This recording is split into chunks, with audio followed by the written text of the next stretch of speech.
wibabara mwari warezwe neza iyo uvuye ni iwanyu kandi niyo ugiye ni iwanyu. Mwari mwiza mu marungu ngabire nahawe na rugira ngwino ndegera urugori umbyarira uburiza n'ubuheta sinzagutatira ndagukunda cyane. Iwacu tw'ugutundi munyamuryango rebero ry'abeza tetero ry'abato umutaro twakubuto ni n'uburanga kabangire kabasizi n'abanzi asa n'umuseke utambitse cyangwa se akazuba kakibera inka amaso ya sana y'inyana nyampinga mu bakobwa karabo kanye.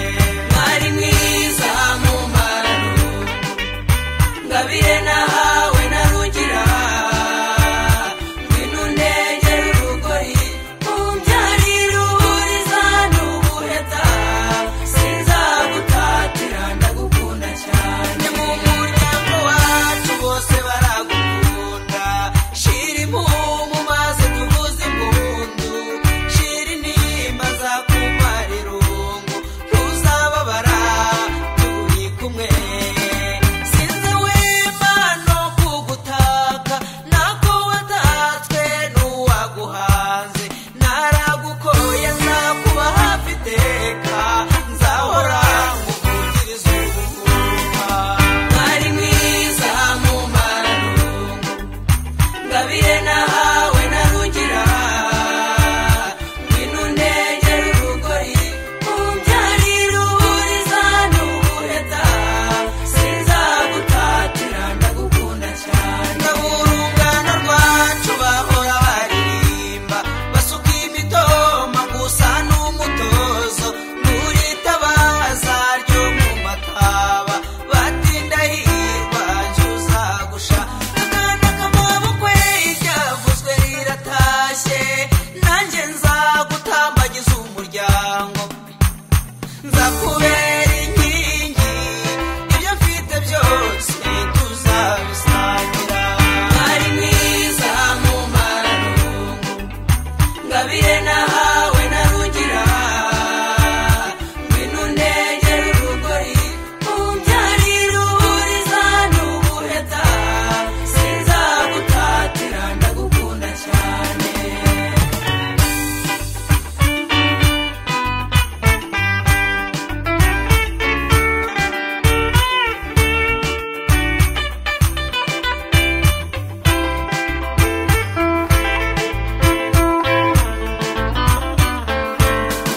Mwari mwiza mu marungu naragutoye kandi nzagutonesha aho gutata iki gihango nzatabwa hataba abantu.